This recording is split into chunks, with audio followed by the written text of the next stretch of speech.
Bueno, bienvenidos y bienvenidas a la defensa de mi trabajo especial de licenciatura. Como bien decía Marcelo, el nombre es Primer contacto con la detección de señales radioastronómicas. Fui dirigida por Carlos Balotto. Y como dice el nombre, la idea de este trabajo fue acercarme, como primera vez, a cómo se produce la detección de señales en radioastronomía, ¿sí? Con el objetivo de realizar la calibración de una antena en radio, ¿sí? Bien, el trabajo está dividido de la siguiente forma. Voy a hacer una pequeña introducción, hablar un poco de radiotelescopios, ya que el objetivo es calibrar uno de ellos, y después voy a hablar de todo el experimento para la calibración en sí misma, ¿sí? Bien, eh, antes de arrancar bien con la parte teórica, quería yo comentar por qué es que me interesé en el radio, ¿sí? Yo tuve en el secundario una muy buena preparación en lo que es ciencias naturales, y en la última clase de física del secundario hicimos experimentos de campo eléctrico y campo magnético, ¿sí? Como este que vemos acá, que era visualizar las líneas de campo eléctrico en una solución de aceite con un cátodo y un ánodo, y las semillas seguían las líneas del campo, ¿sí? Entonces, cuando yo estuve en esta clase, a mí se me voló la cabeza y yo dije, bueno, yo la carrera que elija de haber más tiene que tener electromagnetismo. No sabía qué carrera era, pero sí que tenía que cumplirse eso. Entonces, inicié mi carrera académica en ingeniería electrónica, no en astronomía, ¿sí? Luego, en el segundo año de ingeniería electrónica, arranqué también con astronomía, y ya cuando estaba en el tercer ingeniería y el segundo astronomía, me concentré específicamente en astronomía y dejé la ingeniería. En el año 2014 me crucé con este artículo, además de la National Geographic, donde mostraban cómo era que funcionaba el radiotelescopio ALMA, que está en el desierto de Atacama, ¿sí? Entonces, lo que explicaban en este artículo era cómo se hacía para medir señales que son invisibles, es decir, que nuestro ojo no puede ver, de fuentes astronómicas, y cómo hacían para que, combinándose de distintas antenas que están repartidas por toda esta superficie, al combinarlas se mejoraba muchísimo la resolución de la imagen, en algo que se conoce como interferometría. Acá, por ejemplo, cada línea amarilla está mostrando una señal que se va a combinar con todas las otras, así que la cantidad de señales que se combinan es increíble. ALMA es un radiotelescopio único en su clase. Cuando yo vi esto dije, bueno, está bien, esto tiene electromagnetismo, yo me quiero dedicar a hacer instrumentación radioastronómica y terminar trabajando en ALMA. Y dije, listo, decidí, instrumentación en radioastronomía es lo que voy a hacer de mi vida. Ahora sí, un poco más teórico, tenemos que la atmósfera es la que permite la radiación o impide que la misma pase. En esta figura que vemos acá tenemos en el eje horizontal frecuencias que van creciendo hacia la derecha y longitudes de onda que van decreciendo hacia la izquierda. En el eje vertical tenemos la altura, y la línea continua negra está representando a qué altura disminuye la radiación a la mitad, ¿sí? Esta atenuación que se provoca por la atmósfera hace que a la superficie de la Tierra solamente llegue radiación en lo que conocemos como el espectro visible y la ventana de radio, que es esta que tenemos acá, que podemos ver que no tiene ningún tipo de atenuación. Tradicionalmente, por estas condiciones, la astronomía ha sido principalmente orientada al óptico desde tiempos inmemoriales. La radioastronomía comenzó a desarrollarse en el siglo pasado recién, y después la astronomía de frecuencias altas como el rayos X o ciertos telescopios infrarrojos empezaron a funcionar en la década del 90 con la venida del telescopio espacial, fines del 80, comienzos de los 90, y al poder ubicar telescopios en satélites orbitando la Tierra. ¿Está bien? Entonces, para observar desde la Tierra, que es lo que hicimos, podemos observar en radio, básicamente. Después tenemos que hay muchos tipos de fuentes en radio y se pueden clasificar de acuerdo a si producen líneas o continuos en su espectro en frecuencia. Esto, en el eje vertical tenemos densidad de flujo, que va a estar denotado por ese nu, y en el eje horizontal tenemos frecuencia creciente hacia la derecha. Una línea de emisión es una línea vertical básicamente, y las radiaciones continuas son estas que tenemos en este gráfico. Las radiaciones en continuo se pueden clasificar como de origen no térmico o de origen térmico. Esa diferencia en este tipo de gráfico se expresa por la pendiente que tiene la fuente, ¿sí? Las de origen no térmico tienen pendientes negativas y las de origen térmico tienen pendientes positivas, ¿sí? Particularmente en las fuentes de origen térmico nos interesan las fuentes de radiación de cuerpo negro, ¿sí? Ahora, tenemos que en radioastronomía, si bien tenemos muchas fuentes, la cantidad de energía que emiten es mucho menor que la que se suele utilizar en otras partes del espectro electromagnético. Entonces, por eso es que se define una unidad específica, que es el Jansky, que es 10 a la 26 watts sobre metros cuadrados por unidad de frecuencia, ¿sí? Entonces, se describe la densidad de las fuentes radioastronómicas en Janskys, en vez de en watts sobre metro cuadrado, ¿sí? Tenemos además que la densidad de flujo de una fuente se relaciona con la potencia que se puede medir, ¿sí? A través de esta ecuación acá, que sería la densidad de flujo por la apertura efectiva del telescopio por el rango de frecuencias en el que se observa o ancho de banda, ¿sí? Entonces ahora más cuando veamos un delta nu, yo me le voy a referir a ancho de banda, haciendo referencia al rango de frecuencias que utiliza, ¿está bien? Entonces de esta manera se vincula la potencia con la densidad de flujo. Particularmente cuando vemos la radiación de cuerpo negro, tenemos que estar descrita por la ley de Planck, siendo esta la radiancia espectral, que como vemos aquí tiene unidades muy similares a la densidad de flujo, solamente que está dividida por la unidad de ángulo sólido. Particularmente en radio tenemos que se puede aplicar el límite de Rayleigh-Jeans cuando este factor es mucho menor a 1 y la radiancia espectral termina tomando esta forma, que vemos que es proporcional de manera lineal respecto a la temperatura de la fuente, ¿sí? Yo podría definir la temperatura de brillo de la fuente como la radiancia espectral en el límite de Rayleigh-Jeans por lambda sobre 2 dividido en 2K, K siendo la constante de Boltzmann. Entonces podemos relacionarla a la densidad de flujo también con la temperatura de brillo, ¿sí? Tenemos que es igual a 2K nu al cuadrado sobre C cuadrado por la temperatura de brillo por el tamaño angular de la fuente, el ángulo sólido de la fuente, ¿sí? Bien. Ahora un poquito sobre radiotelescopios. Resulta ser que la imagen típica que tenemos del radiotelescopio, que también aparece en el dibujito que tenemos acá, es esta, ¿sí? La manera en que detectan la luz tiene una cierta peculiaridad. En general, en astronomía se detecta la luz a partir de la energía que emiten los fotones, ¿sí? Los detectores reciben la energía que emiten los fotones y eso produce un cambio físico en el detector. Lo que sucede es que para frecuencias altas, y cuando me refiero a frecuencias altas es cualquier frecuencia que no sea en radio, básicamente, la energía de los fotones sería más o menos el orden del electronvolt. Sin embargo, cuando estamos en radio, la energía de los fotones es mucho menor, es del orden de 10 a la menos 5 electronvolt. Esto hace que uno no pueda detectar la luz a partir de su comportamiento como partícula, ¿sí? Porque estos fotones no generan ningún tipo de cambio detectable en los detectores. Entonces estamos ante un rollo. Si no podemos detectarlo de esta manera, ¿cómo hacemos? Bueno, en radioastronomía lo que se hace es, en vez de analizar la luz como una partícula, la analizamos como una onda.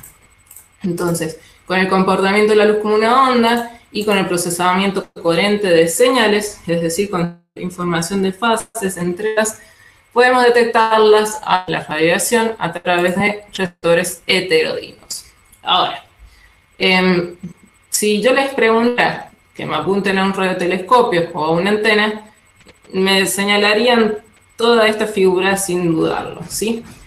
Y solemos utilizar los términos reflector, antena, radiotelescopio de manera indistinta. Pero en realidad hay una cierta diferencia. El reflector, que es esta parábola, tiene la función de recolectar la radiación y enfocarla en un cierto punto. En general ese punto no es uno solo, sino que es todo un plano focal, ¿sí? Además, está descrito por un cierto patrón de radiación que va a definir la directividad que tiene la antena, ¿sí? Qué tan factible distinguir direcciones es, que se va a producir por la difracción de los rayos de luz en esta parábola y el reflector secundario. Entonces, lo que se encarga de hacer el reflector básicamente es recolectar la radiación, pero quien pasa la radiación, quien acopla la radiación del espacio libre hacia el receptor es la antena. Y acá están señaladas estas antenitas de aquí. Las antenas se encargan de hacer eso, acoplan radiación del espacio libre y la confinan a una línea de transmisión. Típicamente son bocinas, como lo que vemos acá, y como esto es una superficie circular, o puede ser rectangular, vuelve a ocurrir una difracción de la luz. Entonces, las antenas también tienen lo que se denomina un patrón de iluminación.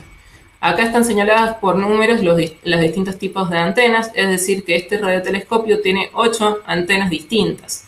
Cada antena va a funcionar para un ancho de banda particular, no pueden ver cualquier frecuencia, y como define el reflector un plano focal, nos permite ubicarlas a todas juntas en el plano focal, variando un poquito la dirección del reflector secundario hacia cuál de las antenas va a ir la radiación y cuál sería la que estaríamos usando en ese momento. Cuando queremos saber cómo responde todo el radiotelescopio a una señal, tenemos que tener en cuenta el patrón de radiación y el patrón de iluminación para conformar el patrón de sensibilidad de la antena, ¿sí? El patrón de sensibilidad o el de radiación me dice de qué manera varía la respuesta al radiotelescopio si yo considero que la fuente de la antena, si consideramos esta antenita de acá, está a un cierto ángulo respecto al eje central de esta, ¿sí? Si yo me alejo más del eje central, es más probable que la antena no lo vea. Cuando está justo en el eje central, la antena lo va a ver, ¿sí? Este patrón se provoca por la difracción de la luz en el reflector y en la bocina de la antena, ¿sí? En la antena, básicamente. Entonces, combinando ambos patrones del reflector y de la antena, se obtiene el patrón de sensibilidad. Lo que se ve acá es que es mucho más sensible a la radiación en los ángulos cercanos a su eje, y a medida que nos alejamos del eje central va disminuyendo la capacidad de captar radiación, ¿sí? Esto que tenemos en el eje vertical sería potencia normalizada, y otra manera de visualizar este mismo gráfico es a través de este que tenemos aquí. Este lóbulo principal que marcamos acá sería el mismo que tenemos aquí, y estos máximos secundarios serían estos de acá, que se llaman lóbulos secundarios particularmente. ¿Está bien? La resolución de un radiotelescopio de disco o parabólico la determina el foot width al half power, es decir, el tamaño angular, este tamaño angular que tiene a la mitad de la potencia. Entonces esto determina la resolución. Pero resulta ser que siempre tenemos que el área efectiva es menor al área geométrica, porque va a haber el reflector secundario, va a estar las antenas, entonces no se va a tener que el área efectiva del telescopio es menor al área geométrica. Además, otra cosa que afecta al área geométrica y que afecta a la resolución es el patrón de iluminación de la bocina. El patrón de iluminación me va a decir hasta qué punto del disco voy a considerar que quiero que mida con la mayor intensidad, ¿sí? Puedo hacerlo que sea todo de un extremo a otro extremo o que sea menor, ¿sí? ¿De qué manera voy a elegir eso? De acuerdo a cuánta contaminación de fondo esté dispuesto a tener, porque estos máximos secundarios van a seguir midiendo radiación. Entonces, si yo hago que el máximo primario ocupe todo el área efectiva del disco, voy a tener que los máximos secundarios, por ejemplo, van a estar viendo de la antena hacia otra fuente. Por ejemplo, si consideramos que el lóbulo secundario tiene 0,4% del pico del lóbulo primario, y que el área efectiva queda siendo 82%, la resolución nos la da esta relación de aquí, que va a ser 1.15 lambda sobre t sobre el diámetro del telescopio. En general se considera una aproximación de resolución como primera aproximación, como que es lambda sobre d para cualquier radiotelescopio parabólico, ¿sí? Unos parámetros claves a la hora de realizar este tipo de análisis es la temperatura de la antena, ¿sí? Consideramos que una fuente que tiene una cierta densidad de brillo y tiene una temperatura de brillo asociada. Si yo la mido en el telescopio, me va a dar una potencia por unidad de frecuencia que va a ser proporcional a la integral de la densidad de brillo convolucionada con el patrón de la antena normalizado, ¿sí? En el ángulo sólido. Estos terminan formándose en la densidad de flujo. La densidad de flujo también está relacionada con la temperatura de brillo, ¿sí? Si yo ubico en los terminales de la antena una resistencia, entonces la potencia que mide la antena va a generar una corriente, esa corriente genera un voltaje, y ese voltaje, el cuadrado es, la potencia es proporcional al cuadrado de este voltaje. Yo puedo definir lo que se conoce como la temperatura de antena como la temperatura térmica que va a tener esa resistencia al recibir la potencia de la fuente, ¿sí? O sea, la resistencia va a estar midiendo la potencia que recibe la fuente. Entonces, tenemos que, además, esta potencia que se mide por densidad de frecuencia va a ser igual a la constante de Boltzmann por la temperatura de antena, es decir, la de esta resistencia.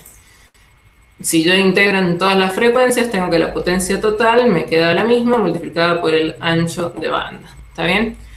Entonces, cuando uno utiliza estas dos ecuaciones, si las iba, termina viendo que la temperatura de antena está relacionada con la temperatura de brillo de la fuente por medio de una transformada de Fourier, ¿sí? Siendo la temperatura de brillo, la temperatura de antena igual a la convolución entre temperatura de brillo, entonces digo, la temperatura de brillo y básicamente el patrón de radiación normalizado de la antena, ¿sí?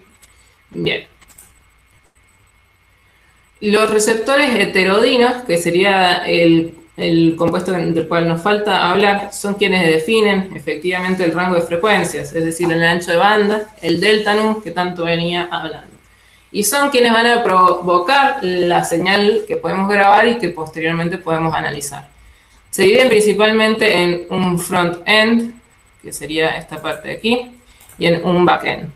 Esta división se provoca para que el front-end esté justo inmediatamente después de la antena y el back-end puede estar en la sala de control tranquilamente, ¿sí? La manera en que se comunican entre sí, se comunican con la antena, es a través de líneas de transmisión. Las líneas de transmisión pueden ser guías de onda o cables coaxiales.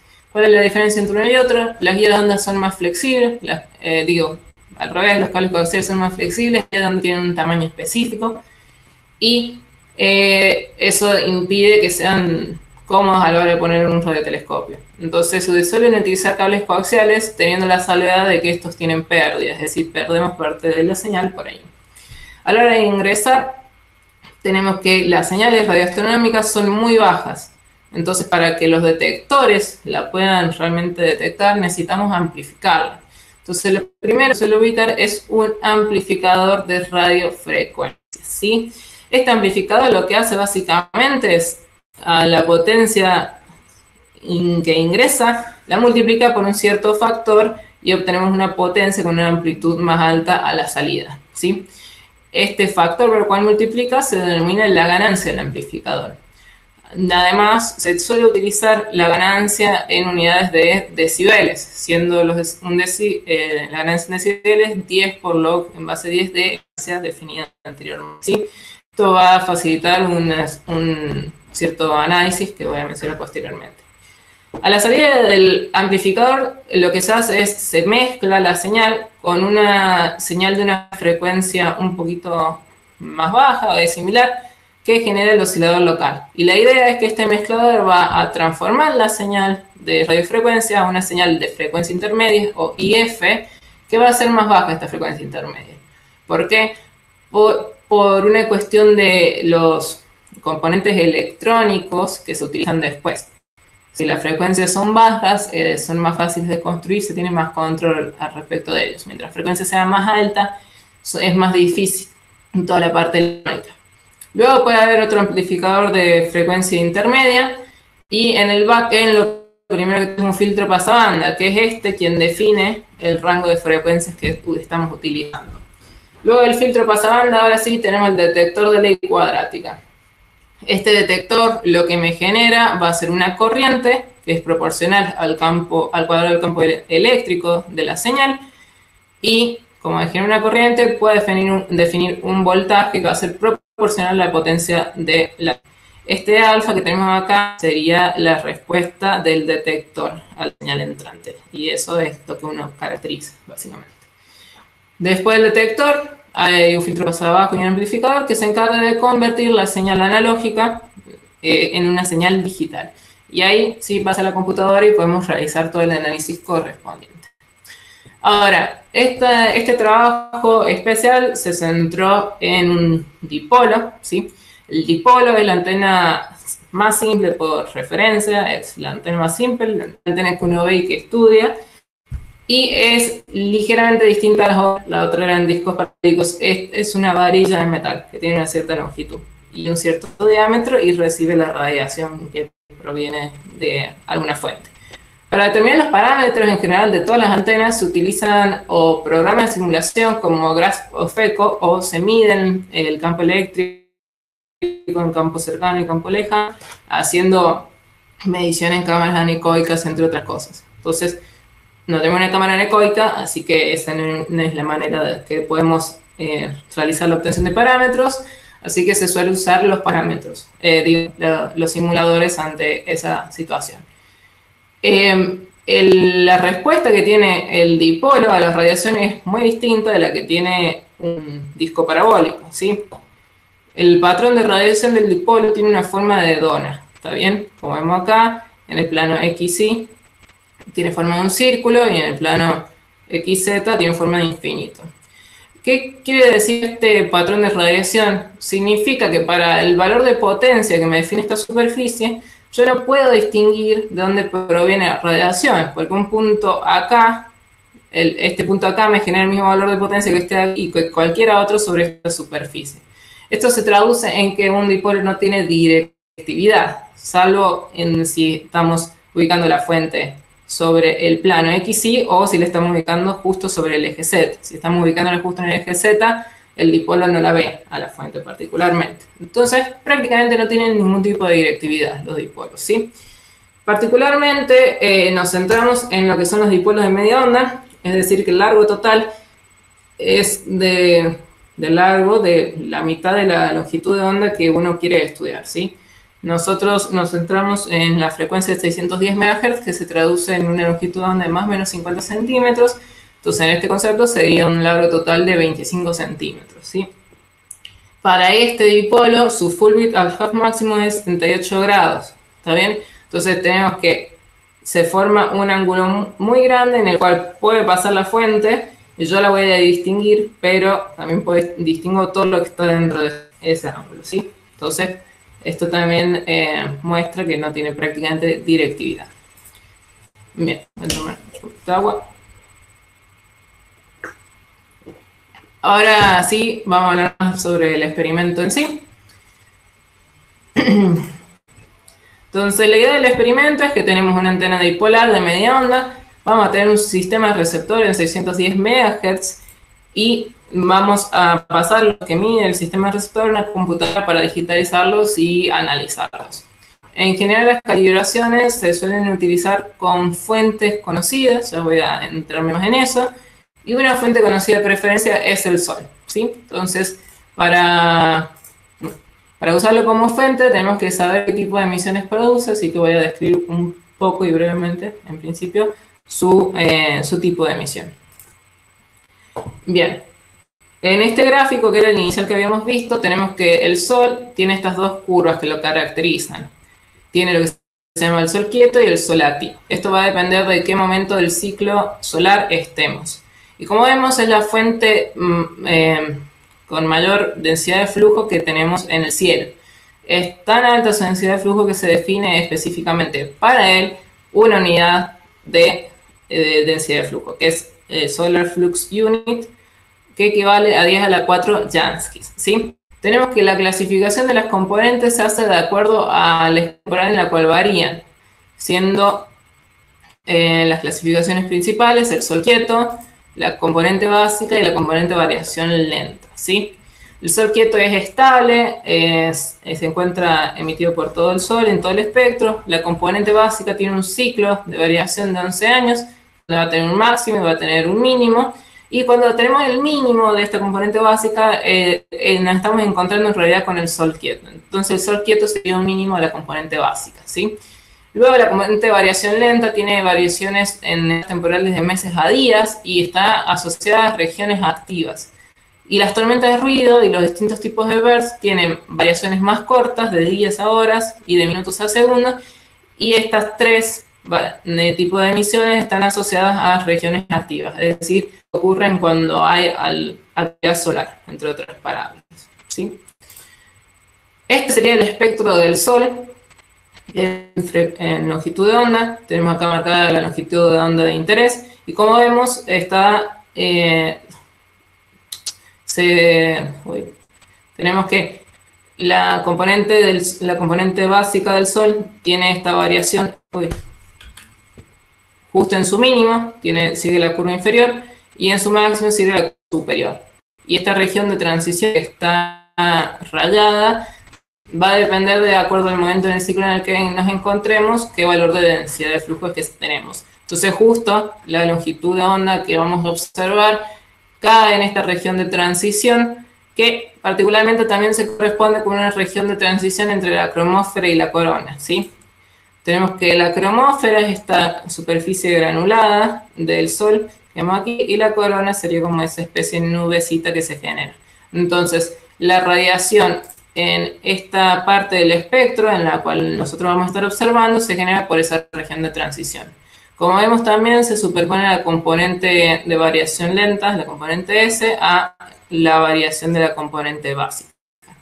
Entonces, para más o menos tener una idea de qué es lo que vamos a estar observando, tenemos que especificar qué momento del ciclo nos encontramos, ¿sí? Entonces, las observaciones o mediciones que realizamos se dividieron en dos bloques. Uno comenzó a mediados de marzo del año pasado y terminó en mayo, a mediados de mayo. Y el otro inició a mediados de enero y terminó hacia fines de febrero de este año. Para analizar en qué momento del ciclo nos encontramos, lo que se hace fue recopilar los datos que brinda el Space Weather Prediction Center del National Oceanic and Atmospheric Administration del gobierno de Estados Unidos, y chequear la página de Space Weather Live, que se encarga de recopilar la información de muchos observatorios a lo largo del mundo, siendo estos observatorios solares. Entonces, en estas dos páginas fue en que nos centramos para ver si había actividad solar estos días o no. Para ver la actividad solar nos fijamos en tres cosas principalmente: el número de manchas solares, la medición del flujo en 10.7 centímetros, que es en radio, y la presencia y el tipo de flare, que tienen emisión en rayos X blandos, siendo los flares más bajo energéticamente los A, los más altos energéticamente los X, ¿sí? Todas estas están relacionadas entre sí, en principio porque todas se producen en el mismo tipo de regiones activas.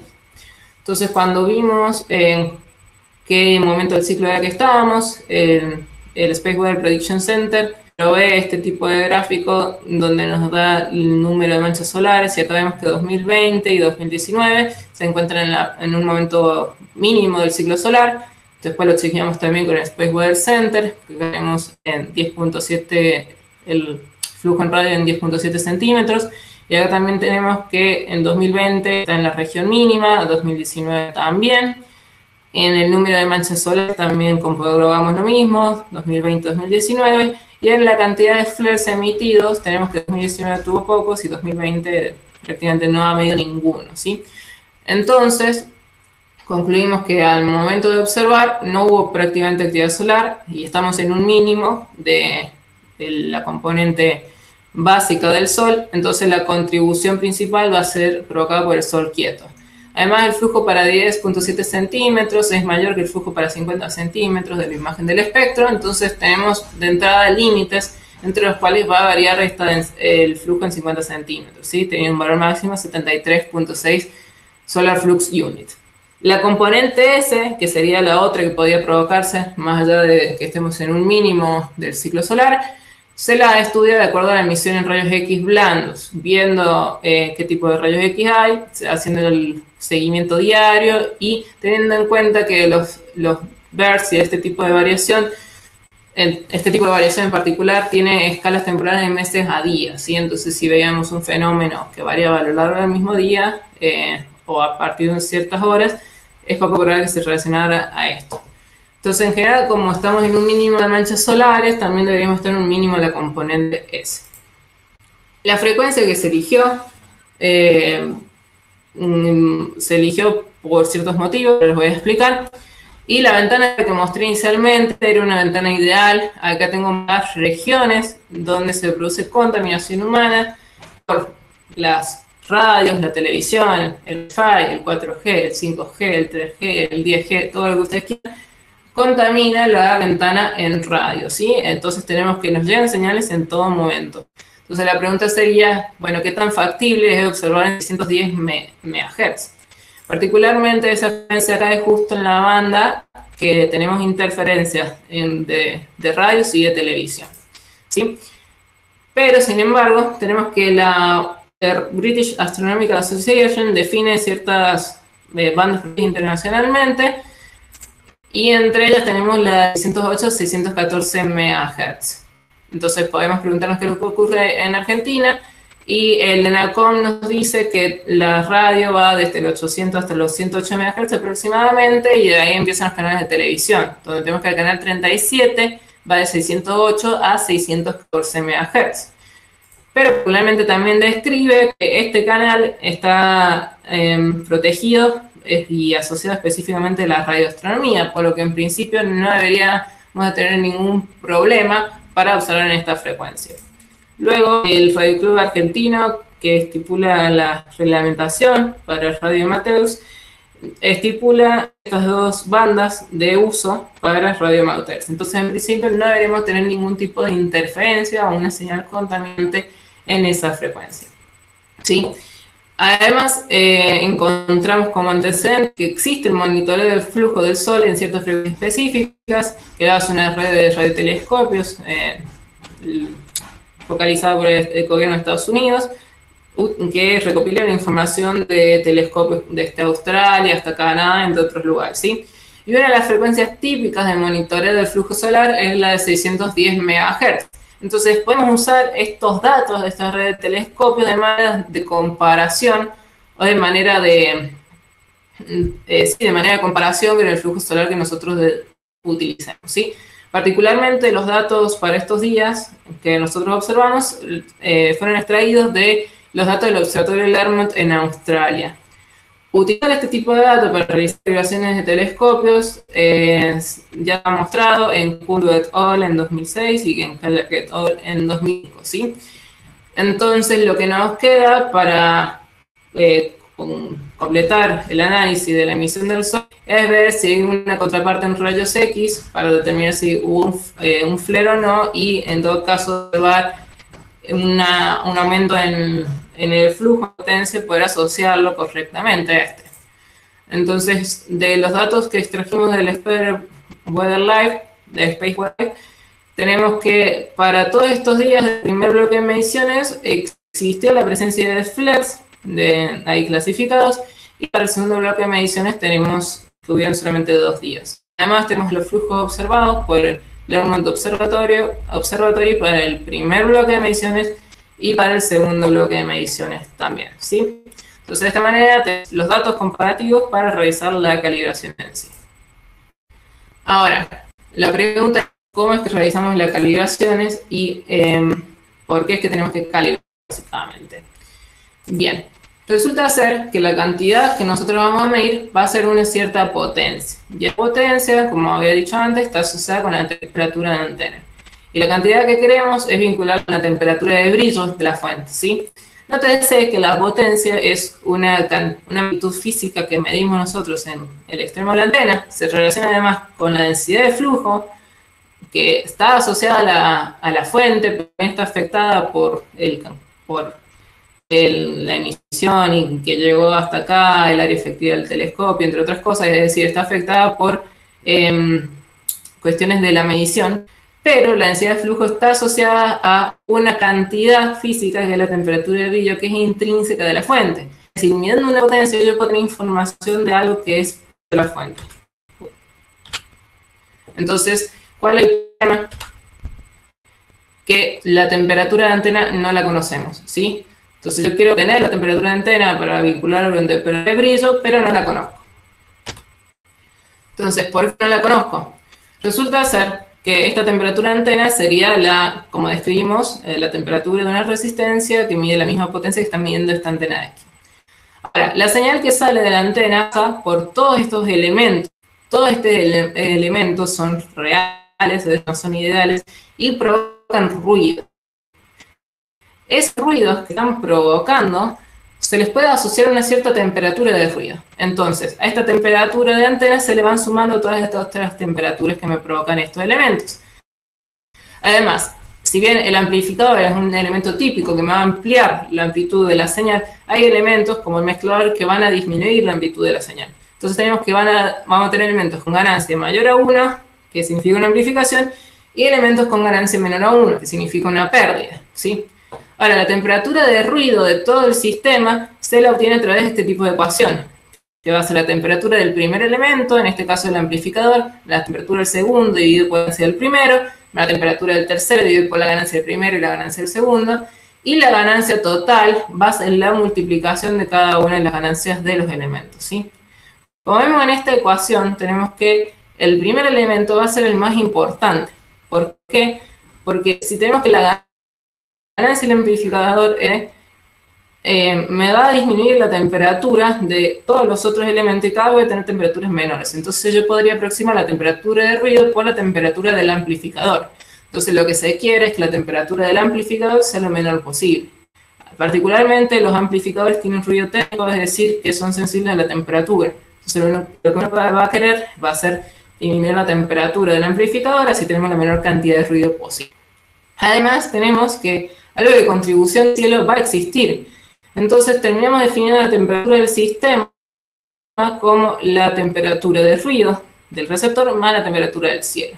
Entonces estas son dos temperaturas que están representando contribuciones. Lo que terminamos midiendo va a ser un voltaje que va a tener el factor característico del receptor, una ganancia, la constante Boltzmann, el ancho de la frecuencia, y va a ser va a estar multiplicando la suma de la temperatura de antena más la temperatura del sistema. Este factor alfa no lo conocemos, ¿sí? Y es a la hora de calibrar lo que uno en principio querría obtener. También podemos definir la temperatura de RMS, que me va a definir la temperatura mínima que yo puedo detectar de fuente, ¿sí? A partir de que sea 3 veces la temperatura de RMS.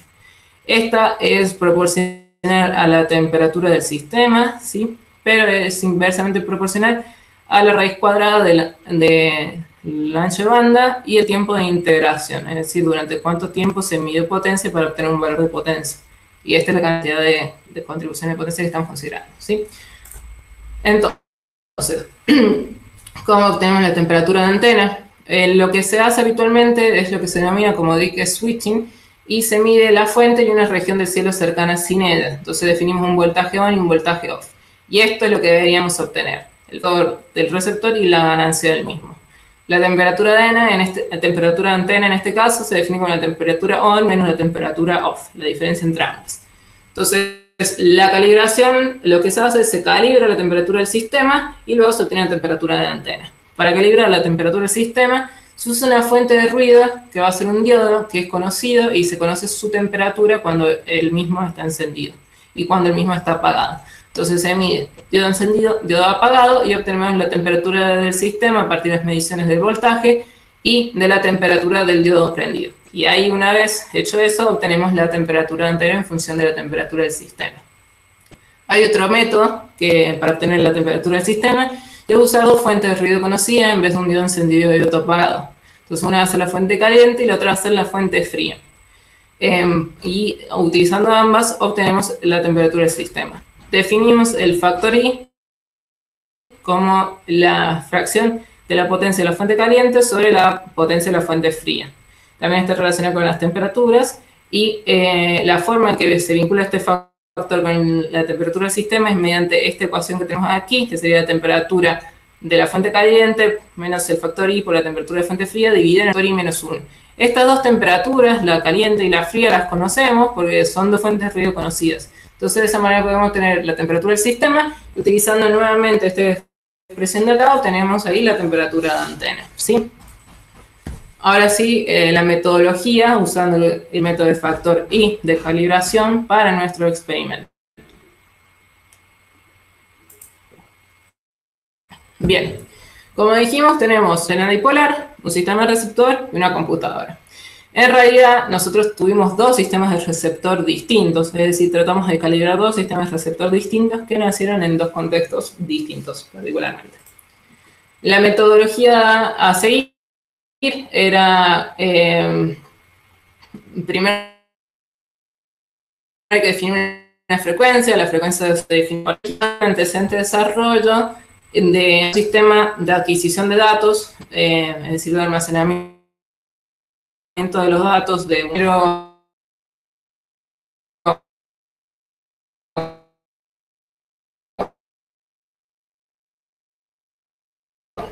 para realizar la calibración, el sistema de recepción, pero que no pudo utilizar este sistema de adquisición de datos por motivos de diseño, entre otras cuestiones, ¿sí? Entonces el sistema facilitado no estaba calibrado y la idea era realizar la calibración del mismo, ¿está bien? Además, para aplicar el método del factor I, definimos como fuente de ruido caliente al sol y como fuente de ruido fría al cielo sin el sol. Este antecedente de trabajos similares o que emplearon la misma metodología, tenemos acá et al, de manera de calibrar una antena haciendo esto. Fuente caliente sol, fuente fría, el cielo sin el sol, ¿sí? Bien.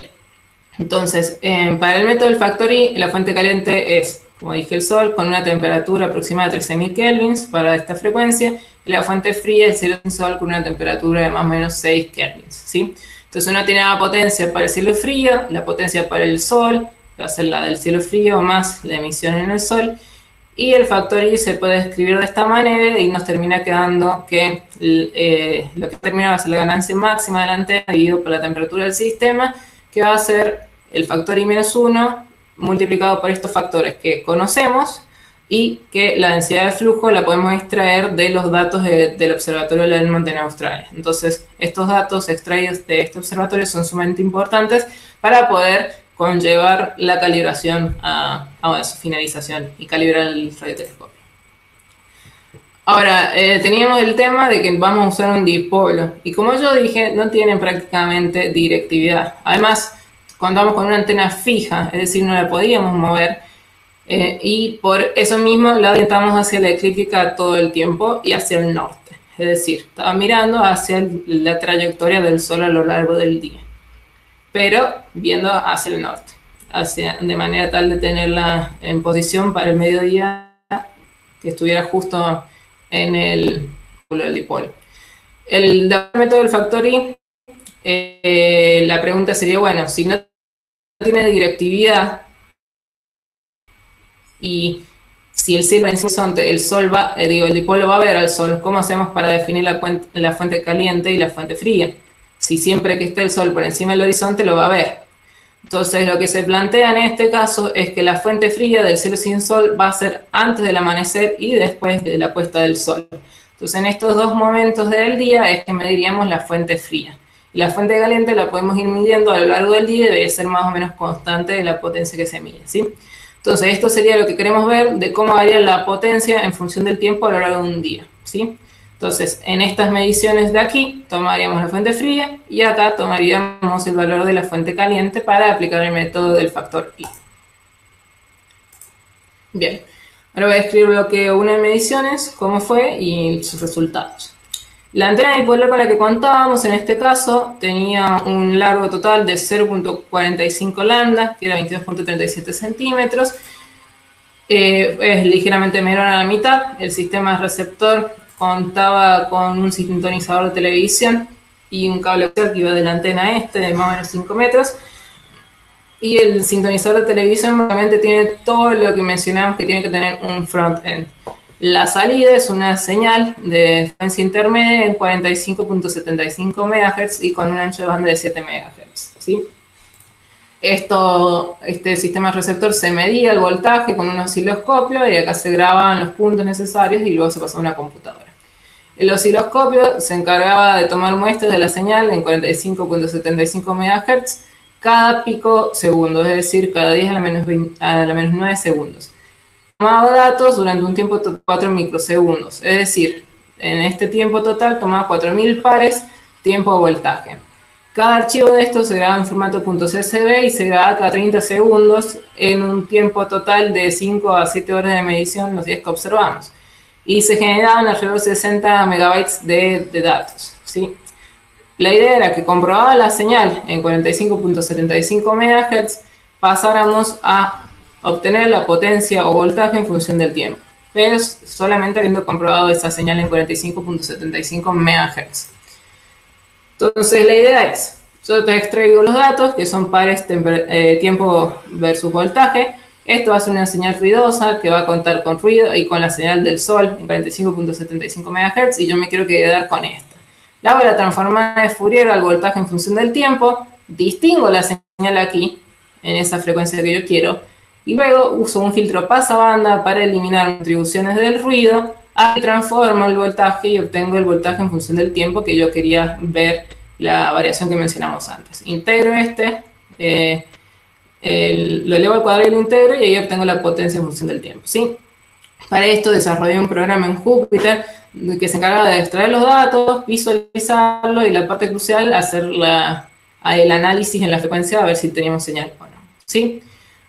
Un dato de voltaje, un archivo de voltaje se veía de esta manera. Acá tenemos voltaje y acá tenemos tiempo, es decir, era 4 microsegundos. Cuando visualizamos dos archivos consecutivos, tenemos que acá hay uno de los archivos medidos, uno de los puntos CSV, acá tenemos el otro. Estos son los 4000 puntos en el delta de t de 4 microsegundos y hay 30 segundos entre cada medición. Si visualizamos todos los datos de un día de 5 horas más, visualizamos esto, es decir, tenemos una densidad de datos altísima, ¿sí? Ahora, para realizar la transformada de Fourier, se realiza en cada archivo .csv, no en todos en conjunto, sino en cada uno de ellos. La transformada de Fourier se ve de esta manera, vemos acá la frecuencia, acá la transformada de Fourier del voltaje, y acá tenemos de manera de distinguir la frecuencia central, que queríamos distinguir la señal, y acá vemos que hay una señal contaminante alta, que la asociamos a radios FM porque está justo en 100 MHz. ¿Sí? Esto está en 10 a la 8 Hz, entonces esto se corresponde a 100 MHz. La idea era usar un filtro pasabanda como un filtro Butterworth, como este que tenemos acá. Acá me está diciendo la ganancia, el factor porque me va a amplificar la señal, y solamente va a dejar que pase la señal centrada en 45.75 MHz en un ancho de banda de 7 MHz. Esto sería frecuencia nuevamente en 10 a 8 Hz. Una vez filtrada la señal que técnicamente habíamos distinguido en la transformada de Fourier, hacemos la transformada de Fourier inversa y obtenemos el voltaje en función del tiempo y lo logramos, ¿sí? Esto sería un ejemplo de una señal ruidosa pasada por el filtro Butterworth mencionado anteriormente. La señal ruidosa es la verde y la señal, una vez filtrada, la violeta. Entonces se puede comprobar acá que para hacer esto correctamente habría que analizar bien qué filtro utilizar para que la señal no sea tan ruidosa, ¿sí? Bien, los resultados de este bloque de mediciones, tenemos que estos primeros días de mediciones, fueron donde arrancamos con el desarrollo del programa y familiarizarnos con cómo era la salida de los datos, ¿sí? Entonces, acá tenemos las horas totales de las mediciones, si hubo actividad solar, si no hubo actividad solar, y la densidad de flujo brindada por el observatorio Lermont. Entonces, esta sería la comparación, la densidad de flujo comparativa. Este fue el primer día de medición, y estos 5 días continuamos con la realización de mediciones. El resultado de estos días, de estos 5 días de aquí, fue este. Este es un mapa de las transformadas de Fourier indicadas por los colores. Acá tenemos la frecuencia en 10 a la 8 Hz y a lo largo del tiempo, es decir, cada una de las líneas verticales que se corresponderían con este mapa me está diciendo un tiempo cómo se veía la transformada de Fourier en la frecuencia. Acá podemos ver estas líneas azules, me están indicando que hay una señal, un cierto valor, el valor violeta es nulo, y esta alrededor de los 100 MHz es la de FM que visualizamos anteriormente. Acá tenemos en la línea rojiza marcada la frecuencia que sintonicé, y como podemos observar aquí, no hay ninguna señal no hay ninguna señal alrededor de la banda sintonizada, ¿sí? Porque no hay ningún índice, porque todos los valores tienen el color 0, el color violeta asociado con un valor de frecuencia. Bueno, una vez que vimos esto, continuamos con mediciones a ver qué era lo que pasaba y obtuvimos esto que tenemos acá, ¿sí? Acá tenemos una señal, porque tiene color celeste, tiene más o menos la misma intensidad que las radio FM, y como estamos viendo acá, ven que tiene una pendiente negativa. Esto se traduce en que la señal está variando su frecuencia a lo largo del tiempo, ¿sí? Esto no lo esperábamos, básicamente. No era una señal que hubiéramos esperado, pero la echamos a ver cómo se podía haber provocado, ¿sí? Bueno, se tildó.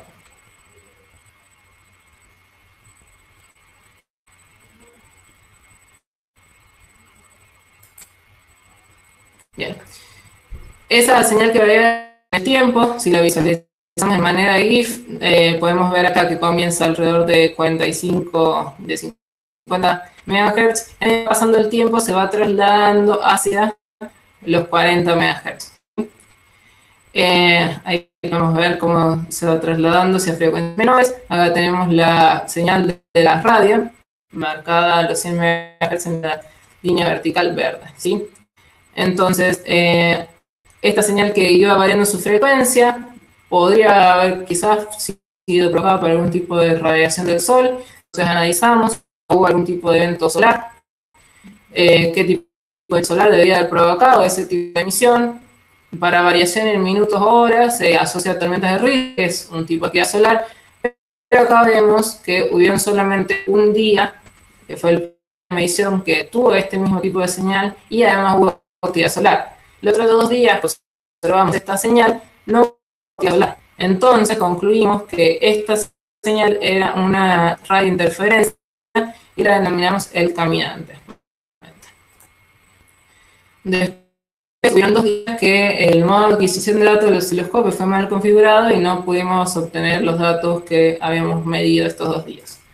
Luego volvimos a medir el 9 y el 10 de abril del año pasado y volvimos a obtener el mismo resultado anterior, no de la señal variante, sino de que no había ningún tipo de señal aquí, ¿sí? Entonces, en este momento los resultados eran: un día se observó el caminante, varios días la antena no midía. Estos días que la antena no midió, que no hubo señal, me olvidé decirlo, pero era porque había habido un problema en el cable coaxial que estaba transmitiendo señal. Cuando se lo arregló, hicimos estas mediciones, obtuvimos el caminante 2 veces, después lo grabamos más, luego hubieron 2 días que no aparecía señal. Para este momento, mi estado mental era este, básicamente, pero decidimos realizar pruebas a ver qué era lo que estaba ocurriendo, ¿sí? Entonces, las pruebas decidimos realizar, sí, pero si esto responde. Bueno.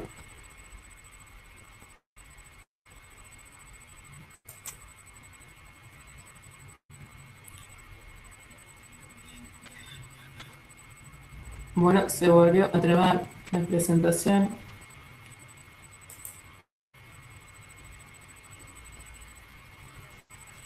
¿Tu compu que tiene problemas, Susana? Sí, se me acaba de trabar la presentación.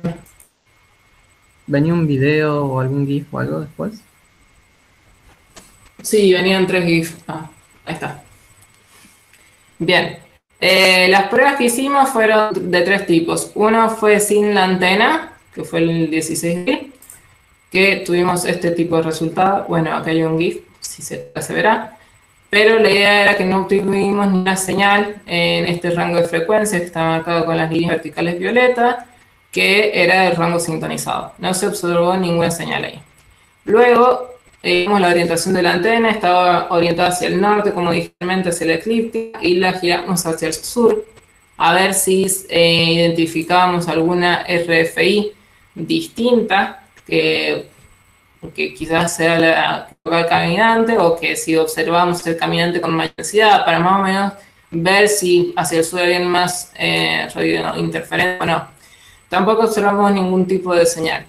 Y después lo que hicimos fue cambiamos la frecuencia de sintonización. En vez de usar el canal 12, movimos la frecuencia a entre 204 y 210 Hz. En ese caso, sí se observó una señal, más o menos del orden de la transformada de Fourier de la radio. Entonces decimos, bueno, sí ve señal, pero no está viendo cuando la sintonizamos en nuestra frecuencia. Entonces, ¿qué es lo que está pasando? ¿Sí? Entonces, el resumen, digamos, de los días que hicimos las observaciones serían básicamente que o medíamos al caminante, o la antena no medía ninguna señal, y cuando sintonizábamos un canal de televisión se veía una señal. Entonces lo que hicimos fue visitar el laboratorio de resonancia magnética de FAMAF para conectar a la entrada del sistema receptor una señal conocida en 610 MHz.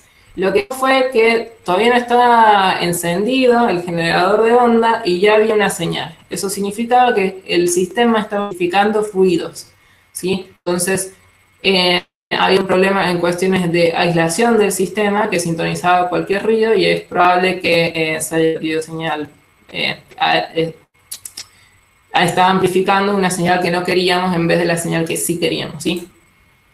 El segundo bloque de mediciones nace en un contexto distinto. Se pone este proyecto de investigación y desarrollo de medición de interferencia en radio, estudios alto redshift. Y para este proyecto se propone un sistema receptor que fue diseñado por Guillermo Gancio, técnico principal del IAR, que es el Instituto Argentino de Astronomía, en el marco primero de una carta de intención entre instituciones del IAR y el IATE, que es el Instituto de Astronomía Teórica y Experimental, y luego un convenio entre estas instituciones. Este sistema de recepción que se propuso era un sistema de bajo costo y particularmente era más simple.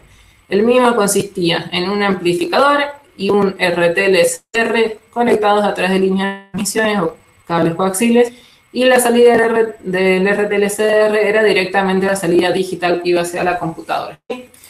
El amplificador tiene esta pinta y el RTL tiene esta otra, ¿sí? Entonces tenemos que el RTL es básicamente todo el sistema receptor, solamente que agregamos un factor de amplificación inicialmente.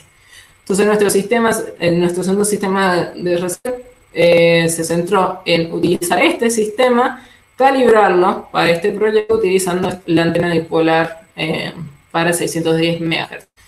Particularmente para aprender a manejar este sistema de recepción y las pruebas a realizar, hice una estadía en el IAR de 4 días bajo la supervisión de Guillermo Gancio, ¿sí? Entonces, en la estadía analizamos el sistema y vimos que el amplificador en 610 MHz tiene una ganancia en decibeles de 20 decibeles. El RT tiene una ganancia que uno fija, y fijamos para este bloque de mediciones una ganancia de 48 decibeles. También en el IAR se nos proporcionó un actor de resistencia de 50 ohms, que es la misma impedancia que tenían el amplificador y el RTL, con la idea de ir solamente la respuesta del sistema, a conectar esta cara en vez de la antena. Entonces la idea de esto era que fuéramos chequeando cómo iba respondiendo el sistema de manera integrada con las horas en las que medíamos la fuente, ¿sí? Es decir, en un momento conectábamos la carga resistiva al sistema receptor y obteníamos solamente la respuesta del sistema receptor, y en otro momento conectábamos la antena y obteníamos la respuesta del sistema receptor y de toda la antena. Hicimos unas estimaciones de la señal ruido, considerando la temperatura del amplificador de 3.4 Kelvin, que obtuvimos a partir del datasheet, y la temperatura de cielo en un valor de más o menos 10 Kelvin, ¿sí? Entonces la temperatura del sistema era 42 Kelvin, y considerando la temperatura del sol del orden de 1000, que era más la temperatura, pero fue solamente una estimación en el primer orden, y obtuvimos una ruido de 53.000. Luego, dijimos, bueno, si la temperatura del cielo es la temperatura ambiente, solamente si variaba de alguna manera, obtuvimos una temperatura del sistema mayor y obtuvimos una señal ruido incluso mayor, considerando un tiempo de integración de 1 minuto y un rango de frecuencias usado de 8 MHz, ¿sí? Entonces, esto demuestra que con este sistema debería de poder medirse el sol tranquilamente, ¿sí? Que la señal del sol debería ser lo suficientemente intensa para medirlo holgadamente. El RTLSDR se lo utiliza en conjunto con un software que hay una comunidad de RTLSDR que lo facilita, En el mismo se el ancho de banda, la frecuencia central, el ancho del canal, la ganancia, el tiempo de integración y el tiempo total de medición. Con todos estos parámetros que se realiza la medición, ¿sí? El dipolo que teníamos anteriormente no lo podíamos utilizar con este sistema de recepción porque la impedancia de este nuevo sistema de recepción era de 50 ohms. Y si asumíamos que la impedancia del dipolo anterior era de 75 ohms porque el cable coaxial al que estaba conectado era de 75 ohms, no podía ser utilizado en este caso. Entonces se necesitó hacer un diseño nuevo y este lo realizó Julián Galván, también técnico del IAR, que lo fuimos consultando en todas estas medidas y nos facilitó el diseño. Y acá tenemos las simulaciones del patrón de potencia del dipolo solo y del dipolo en la parábola refleja que teníamos, ¿sí? Entonces acá podemos ver que el dipolo acá está orientado verticalmente, acá está orientado horizontalmente en esta dirección, y en este sentido es que tenemos la máxima respuesta del dipolo en sí. Krauss nos dice que para dipolos de media onda, la longitud total que uno debería utilizar para que sean completamente resistivos es más o menos 0.4 lambda, 0.40. La longitud que utilizamos para conseguir esta impedancia a partir del diseño fue de 0.39, que es aproximadamente 0.4, y esto era para obtener exactamente 50 ohms de impedancia, ¿sí? El dipolo lo realizamos completamente en el IAT y lo estamos viendo desarmado, dos varillas metálicas unidas a los terminales de un cable coaxial. Armamos el sistema de receptor, aquí se encuentra el amplificador, este es el RTL-SDR. A la hora de ubicarlo en la terraza del observatorio, lo aislamos con una caja de telgopor de manera tal de que la radiación del sol no sobrecalentara el amplificador y el RTL. Y el amplificador hay que alimentarlo con una fuente de voltaje de 12 volts, ¿sí? Y ahí se marca en 1, ¿está bien? Los elementos de esta imagen, la antena, el amplificador y el RTL están conectados entre sí, cables coaxiales 50 ohms, y el RTL hacia la computadora tenemos un cable USB, ¿sí? Bien. Los resultados de este sistema de medición fueron los siguientes. Primero, tuvimos que familiarizarnos de nuevo con los datos y la forma en que se obtienen estos. Y eso lo hicimos a lo largo de 3 días, del 15 de enero al 17 de enero. Y cuando yo me hable de carga, voy a estarme refiriendo a la respuesta del sistema receptor conectando la carga de 50 ohms, ¿sí? Es decir, yo conecto la carga y mido qué es lo que está viendo el sistema receptor. De manera de simplificar cómo le llamo a eso, le voy a decir, ¿sí? Cuando diga dipolo, conecte el sistema receptor al dipolo y no a la carga, ¿sí? Esta tabla que vemos acá está mostrando cómo es que se hicieron las observaciones, donde vemos que tenemos carga, que fue lo primero que midió, antes del mediodía, durante un tiempo de integración de 5 minutos y un tiempo total también de 5 minutos. Luego el dipolo tuvo el mismo tiempo de integración, pero se midió durante 2 horas, se midió la carga durante 5 minutos, se midió el dipolo 3 horas, carga 5 minutos y así sucesivamente, ¿sí? Esto significa que el tiempo de integración, que obtenemos una variación de la función del tiempo a 5 minutos, ¿sí? Eso lo podemos variar, pero es cada 5 minutos. Esto quiere decir que a lo largo de 2 horas tengo 120 minutos dividido en 5 valores de en función del tiempo para esta medición, ¿sí? Una respuesta típica para la carga, es decir, receptor solo, es esta que vemos aquí. Acá tengo la potencia por unidad de frecuencia en dB sobre Hz, y acá tengo la frecuencia en megahertz, ¿sí? Este sería el rango que nosotros observamos, y acá ven este perfil típico, que es el perfil típico del RTL-SDR. En su interior tiene un filtro, y el ancho en el que muestre es de 2.6 MHz. Entonces, el ancho total de frecuencias que uno va a observar va a ir muestreando con este filtro a lo largo de todo ese ancho, ¿sí? Podemos ver además que existe una pendiente negativa en esta respuesta a medida que aumenta la frecuencia. Esta pendiente negativa se asocia a la respuesta del amplificador, que a medida que aumenta la frecuencia va disminuyendo su respuesta. Entonces, esta variación de potencia en función de la frecuencia es la que obtengo después de haber integrado 5 minutos. Entonces, para el dipolo, como estoy midiendo en total 2 horas, voy a tener muchas de variaciones cada 5 minutos, ¿sí? Esto se expresa acá, ¿está bien? Tenemos de nuevo el mismo tipo de ejes y marcamos, sin embargo, la primera medición en color verde, en color violeta, digo, que está detrás de la medición en verde, y esta medición sería el diálogo de esto, pero para el dipolo, es decir, obtengo P en función de la frecuencia durante 5 minutos. Entonces, a lo largo de las 2 horas voy a obtener muchas veces esa variación y la última variación que obtuvimos la marcamos en color verde, ¿sí? Entonces, toda la duración de este bloque de medición fueron 2 horas y se corresponde a un bloque de medición, básicamente. Y esta cantidad de horas va variando de acuerdo al día y a cómo fuimos planeando esas mediciones. Cuando estamos tratando de analizar solamente la respuesta de la antena, lo que hacemos es restarle al dipolo y el sistema receptor la carga, que es el sistema receptor solo. Entonces, de esa manera obtendríamos la respuesta del dipolo solo sin el sistema. ¿Cómo hacemos esto? Las cargas que medimos antes y después de ese bloque de dipolo, las medíamos y se las restamos al dipolo.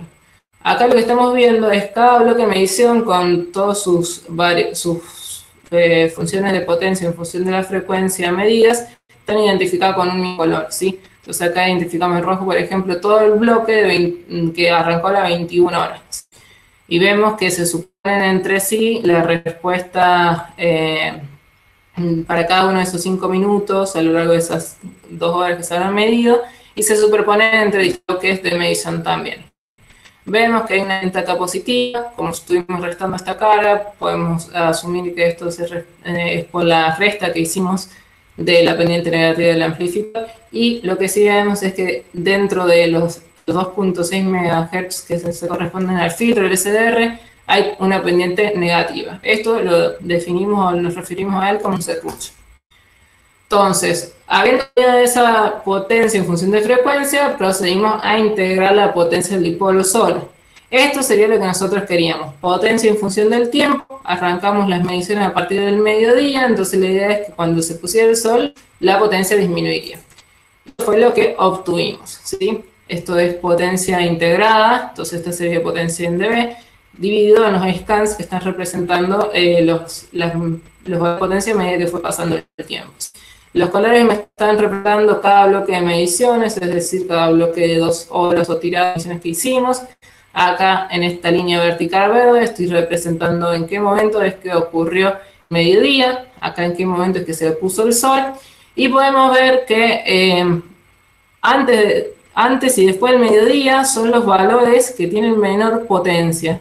Después del mediodía aumenta y disminuye un poco la puesta del sol, pero los menores de potencia en función del tiempo ocurren para el mediodía, lo cual no se corresponde con lo que nosotros esperábamos. Entonces, ante este resultado, vamos a analizar qué ocurría con las cargas. Las cargas integradas, es decir, cada una de las cargas integradas, también mostraron unas variaciones a lo largo del día que mostraron esta variación básicamente. Entonces podíamos analizar también cómo era que variaban las cargas. Lo que hicimos al día siguiente fue volver a medir el dipolo del sistema receptor para comprobar si había algún problema en la conexión, y obtuvimos esta curva que era completamente distinta a la anterior, que tiene una pendiente bastante marcada, y acá vemos cómo los bloques de mediciones se despegan cada vez más entre sí. Volvimos a hacer el mismo tipo de análisis. Acá tenemos las cargas, cómo variaban en su potencia integral. Acá vemos que la variación es distinta de la variación del día, y la respuesta en potencia en función del tiempo es también distinta. Acá tenemos que aumenta solamente a medida que pasa el tiempo, teniendo los valores mínimos durante el mediodía y los valores máximos después de que se pone el sol, ¿sí? Bien, ante esto decidimos realizar unas nuevas mediciones, donde, como estamos viendo que hay variación de las cargas, decidimos cambiar el tiempo de integración en un tiempo de integración menor y realizar 2 mediciones continuas, es decir, de 2 días continuos, a ver si al menos se reproducía la figura de la potencia en función del tiempo en esos 2 días. Entonces acá tenemos, esta sería la descripción de las mediciones que se hicieron para el primer día, el 23 de febrero, y esta es para el 24 de febrero, ¿sí? Entonces, para la carga lo que hicimos fue tener un tiempo de inducción de 1 minuto a lo largo de 5 minutos, entonces íbamos a tener 5 variaciones de potencia en función de frecuencia, y para el dipolo, en vez de 5 minutos como estábamos haciendo antes, pasamos a 2 minutos. Entonces, cuando integramos el dipolo solo, vimos esto. Esto sería el primer día y esto sería el segundo día. Ya tenemos el mediodía del primer día, la puesta del sol. Acá son más o menos las 6 de la mañana, y en la otra línea rosa son las 8 de la mañana, es decir, acá sale el sol, mediodía, puesta del sol, ¿sí? Entonces, al menos esta parte parecía ser similar a la observada un día anterior, pero esta otra parte lo único que mostraba era un aumento en potencia y de manera de mesetas, es decir, se mantenía bastante constante a lo largo de cada bloque de medición. Nuevamente, esto no nos lo esperábamos y no sabíamos bien qué interpretar de esto de aquí. Así que decidimos analizar qué era lo que ocurría con las cargas, es decir, con el receptor solo, sin la antena conectada. Las cargas tenían variaciones. Acá estamos viendo los distintos bloques en que las mediciones de las cargas, de 5 minutos con 1 minuto de integración, representadas por distintos colores. Acá vemos que hay variaciones a lo largo de esos 5 minutos y entre sí no se vuelve a repetir prácticamente ningún valor, ¿sí? Entonces decidimos hacer una prueba y medir el receptor con el amplificador y sin el amplificador. A ver, de tratar de identificar qué elemento era el que estaba provocando estas variaciones. Entonces medimos solamente durante 5 minutos y con un tiempo de integración de 1 minuto. Y los resultados que tenemos acá para la carga son los siguientes. Aquí debajo tenemos solamente el RTL-CDR. Aquí, cuando además agregamos el amplificador, vemos que estas serían los 5 minutos, las 5 variaciones de potencia en función de frecuencias superpuestos para la primera tirada del amplificador con el RTL. Acá las 5 variaciones de potencia en función de frecuencia también superpuestos para solamente el RTL, ¿sí? Hay varias cosas que notar acá. Por un lado tenemos que estos picos que vemos aquí están marcando interferencias, y se puede ver que el RTL solo tiene muchas más interferencias que el amplificador y el RTL, ¿sí? Además podemos ver que el RTL tiene una respuesta plana en función de la frecuencia. Así que la variación con la pendiente negativa es efectivamente debida a la respuesta del amplificador, ¿sí? Después, si nosotros vemos estos decibeles, entonces las ganancias en los decibeles se suman, y podríamos decir que yo tengo esta ganancia solamente para el RTL, y cuando agrego el amplificador, obtengo esta diferencia en decibeles en ganancia, ¿sí? Esto es más o menos 13 dB, es decir, el RTL me amplifica acá, cuando agregué el amplificador le sumé una ganancia de 13 dB. Ahora, si inicialmente dije que el amplificador lo habíamos caracterizado y que tenía una ganancia de 20 dB. Entonces esto marcaría una diferencia entre lo que habíamos caracterizado inicialmente en el IAR con lo que estaba haciendo la performance del amplificador de unos 7 dB, ¿sí? Es un detalle notable de diferencia en cómo se está ejecutando el amplificador. Entonces la idea era ver, bueno, ¿será que el sistema receptor es estable o no es estable a lo largo de las 3 horas de medición que largamos cuando conectábamos con la antena? Entonces, para ver esto, lo que hicimos fue conectar directamente la carga y medirla durante 3 horas, así como con el dipolo, pero con la carga. Durante 2 días repetimos esto.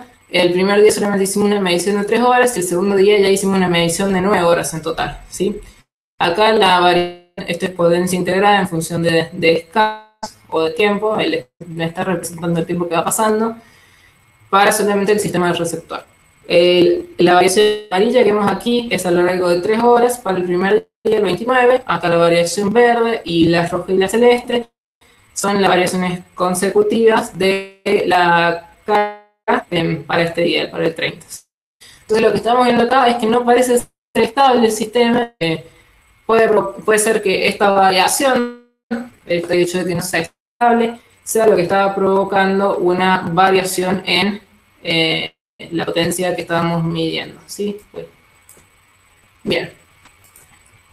Entonces, esto nos dejó un poco intrigados. ¿Qué es lo que estaba provocando que el sistema receptor no fuera estable? ¿Sí? Entonces pensamos que quizás podría ser la fuente de alimentación del amplificador, debido a que está conectado directamente a una batería de 12 volts, pero no estamos verificando en ningún momento que fueran efectivamente 12 volts lo que estaba entregando esta batería, ¿sí? Entonces lo que hicimos fue cambiar, en vez de la fuente de G, una fuente conversora de corriente alterna a corriente continua, y vimos cómo se comparaban. La primera medición la hicimos el 3 de febrero y en comparación con el 29 y el 30 vemos que en la primera hora con la fuente conversora varía menos que con la batería de gel. Sin embargo, esto no era concluyente, así que seguimos haciendo mediciones. Estos serían los resultados para el 18 de febrero, comparándolos con la variación del 30 de enero utilizando la batería, ¿sí? Entonces acá podemos ver que la respuesta del sistema utilizando la fuente parece ser mucho más estable que la utilizando la batería. Volvimos a realizar la misma medición que el 18 de febrero para ver si esto era reproducible en distintos días. Entonces el 23 de febrero lo volvimos a hacer. Acá debajo tenemos la variación del 18 y acá arriba tenemos la variación del 23 y podemos ver que tienen el mismo tipo de respuesta, que varía un poco el valor inicial y el valor máximo y el valor mínimo, pero tienen el mismo tipo de curva, ¿sí?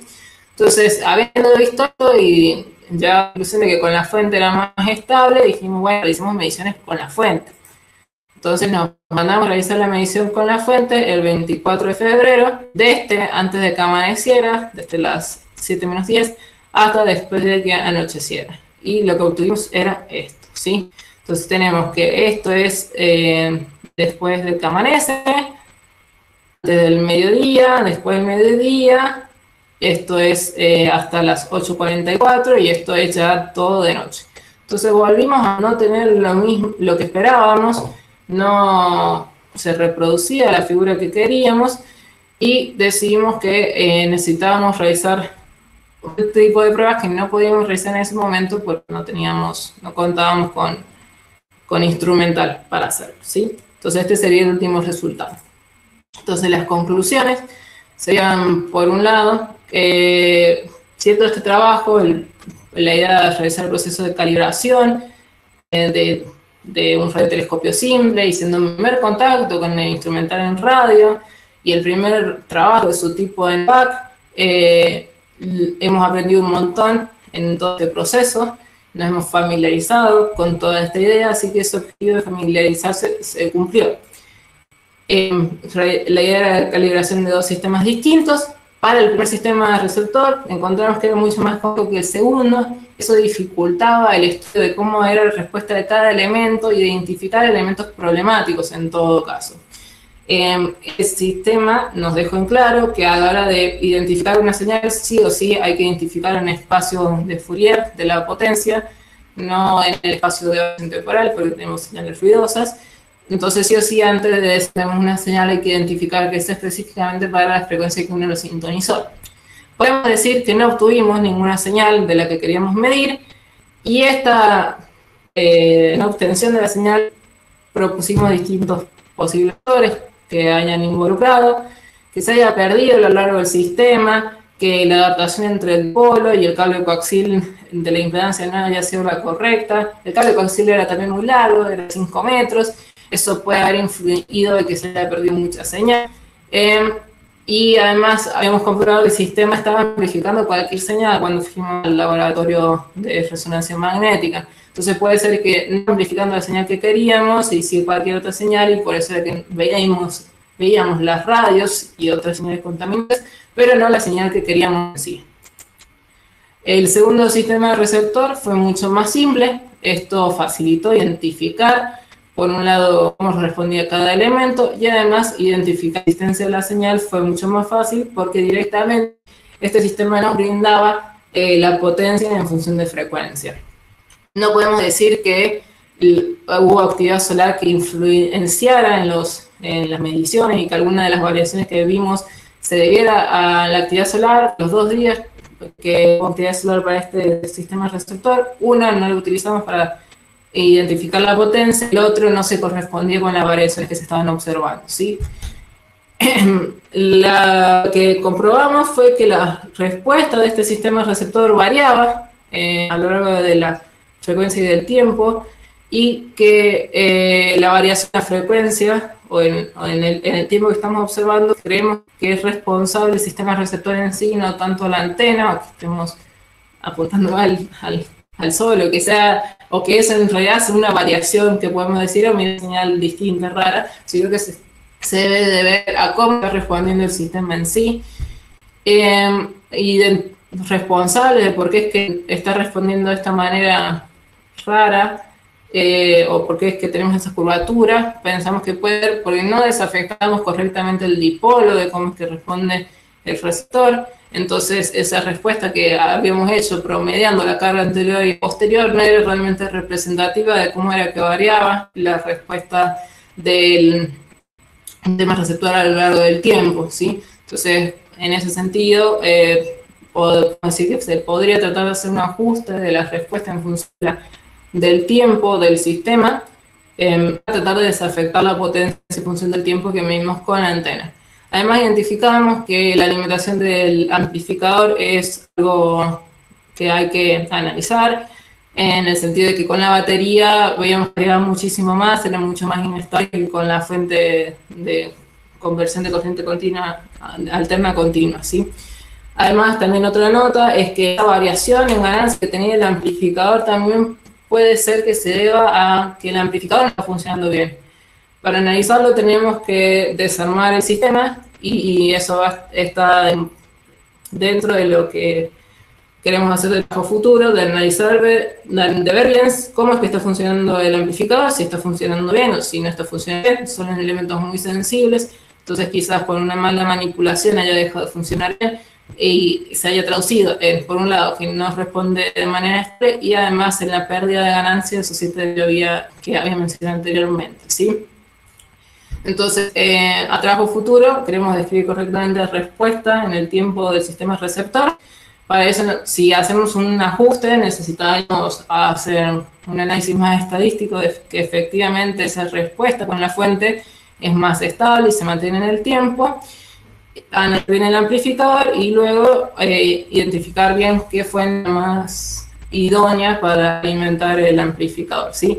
Esto tiene un rol fundamental a la hora del desarrollo del proyecto de investigación y de desarrollo, que el objetivo es llevar el sistema a regiones recónditas y apartadas, de manera tal de que van a necesitar nosotros una fuente de alimentación, y el estudio va a tener un impacto en ese proyecto de desarrollo. Bien, sin más, ahí terminé. Ahí estoy yo finalmente trabajando en ALMA. Podrían decir que Photoshop, no lo sé, lo voy a dejar a su criterio. Y sería ese el final, básicamente. Bueno, muchas gracias, Susana. Pasamos rápidamente a preguntas del tribunal. Bueno, comienzo. Susi, bueno, antes que nada, felicidades por el trabajo. Es un trabajo muy completo, se nota que has trabajado muchísimo, has aprendido mucho. Así que bueno, después de las preguntas que te hicimos o de lo que hemos estado hablando durante la reunión, solo me queda preguntarte, después de todo el trabajo que has hecho, todo lo que has aprendido, si tuvieras que empezar de nuevo con esto, ¿cambiarías algo? ¿Harías algo distinto? ¿Cómo encararías? Si tuviera que arrancar desde cero, antes de largarme a hacer las mediciones, trataría de verificar mejor cómo está funcionando el amplificador, por ejemplo, que era lo que al final estábamos viendo que capaz que era lo que no estaba funcionando. Entonces, de empezar con todas las mediciones, que en realidad formamos la idea que habíamos hecho de haber ido a LIAR y haber estabilizado el sistema, que estaban dando bien cuando hicimos las pruebas en el LIAR, pero hacer las pruebas concretamente más en el lugar donde vamos a realizar las mediciones, y quizás incluso agregar un amplificador más si hay un problema con que no está teniendo la suficiente amplificación. Sin embargo, como el sol es una fuente muy intensa y mostré con la señal fluida, en principio debería ser, así que no debería hacer falta. Pero yo plantearía desde ese punto que, como lo más importante sería antes de largarse a hacer la medición, chequear bien el correcto funcionamiento de los dispositivos, que son muy sensibles, entonces eso también puede tener un efecto a la hora de realizar las mediciones y del correcto manejo de los mismos. Bueno, sería eso. Bueno, muchas gracias, Sus. Por mi parte, no hay más preguntas. Por mi parte, cuando tuvimos la entrevista con Susana, ahí le transmití todas mis dudas, Susana las respondió y la verdad que quiero felicitarte, Susana, porque la verdad que te mandaste un flor de trabajo, se nota que aprendiste muchísimo por un lado, eso se nota muchísimo en el texto. El texto que escribió Susana, les comento a todos, es realmente muy extenso, muy completo, y para gente que a futuro quiera trabajar en estas cosas va a servir como una muy buena introducción, un primer acercamiento a toda la temática, es realmente muy, muy bueno. Así que por mi lado, felicitarte por un laburo realmente muy, muy completo y muy duro. Gracias. Bueno, yo también quería decir algo. Obviamente que ya con Susana ya hablamos todo durante todo el transcurso del trabajo, todo lo que hemos hecho, que bueno, desde un principio nos planteamos esto como un desafío, ¿no? Empezar con algo nuevo, y yo siempre le recalcaba a Susana que la particularidad de este trabajo, que en realidad ella desarrolló de todo lo que uno aprende como durante la carrera, lo que es la cadena de observación, por ejemplo, ella realizó todo, desde el inicio hasta el final, desde lo elemental de desarrollar un dispositivo de medición hasta obtener un resultado. Ha pasado por todas las etapas y bueno, realmente eso es lo que valoro yo como un desafío y hemos aprendido muchísimo. Eso es lo que más rescato de todo este trabajo. Así que bien por Susana. Bueno, no sé si muchas habrá gracias. alguna pregunta de los demás presentes. Leti, ¿quería hacer alguna pregunta? Yo Mari, quería sí. hacerle una pregunta ahí a Susana. Si hay alguna expectativa ahí en el grupo de trabajo de hacer una antena más direccional, ¿hay proyectos de eso? ¿O no haría falta, no sirve si fuera más direccional? En realidad sí, o sea, si es más direccional, uno puede observar más cosas. La idea de esto era, bueno, si conseguimos realmente calibrar la antena, por un lado podemos hacer otra antena igual, que es muy sencillo, hay otras parábolas en el observatorio iguales que podríamos utilizar, y particularmente tenemos, por ejemplo, otro sistema del segundo bloque, es decir, otro RTL y más amplificadores. Entonces podríamos hacer otra antena y utilizar ambas como un interferómetro, ¿sí? Como un interferómetro de 2 elementos, y eso sería mucho más direccional que la antena sola, trabajando sola, ¿sí?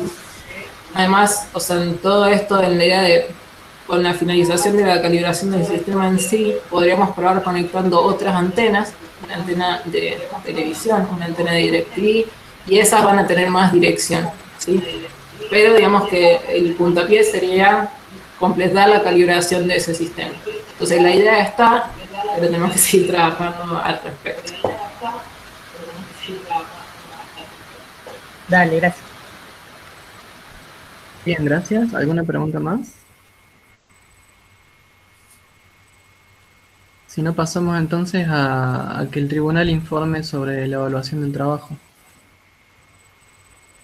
Bien, bueno, me toca a mí en esta parte, Susi. Bueno, primero que nada, felicitarte.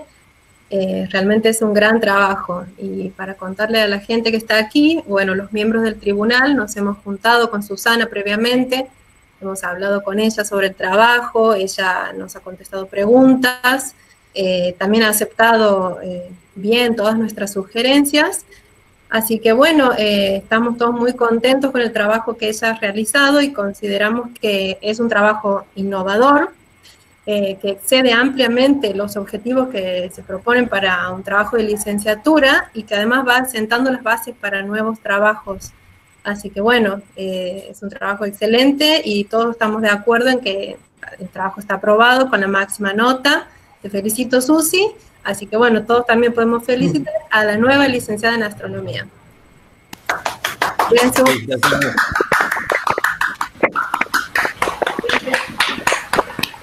¡Bravo!